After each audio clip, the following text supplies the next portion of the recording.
নবীকে আস্তে আস্তে দাওয়াত দেয়। নবী ডাক দেয়া বলেও যাবে, কি পরিমাণ খানার আয়োজন, কি আয়োজন করছো বলো। যাবে ডাক দেয়া বলে, ও পয়গম্বর, একসা জব আর একটা বকরির বাচ্চা, এতটুকু।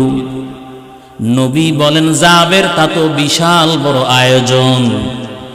পয়গম্বর সবাইকে আমভাবে দাওয়াত করলেন আর বললেন, ও সাহাবারা, তোমাদের ভাই জাবেরের বাড়িতে তোমাদের আজকে দাওয়াত। ওই জাবির পাগলের মতন বাড়ির দিকে রওনা হয়। জাবের বাড়িতে গিয়া তার বিবিরে ডাক দেয়া বলে, ও বিবি, আমি আমার মায়ার নবীরে দেখে আসলাম। আমার নবীর পেটের মধ্যে মদিনার 3টা বাঁধো।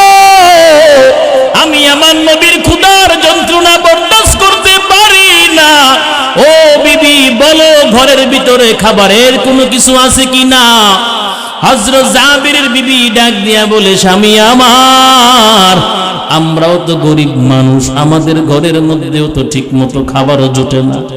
তবে একসা জব আছে, বর্তমান 350 ওজন হয়, আর একটা বকরির বাচ্চা আছে। হযরত জাবের ডাক দেয়া বলে, ও বিবি, সাহাবায়ে কেরাম পর্যন্ত কয়েকদিনের বুখা।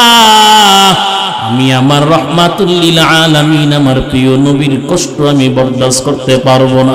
যাও তুমি জবগুলি পিষা আরম্ভ করো, আর আমি বকরির বাচ্চাটা জবাই করে দিলাম। আল্লাহু আকবার।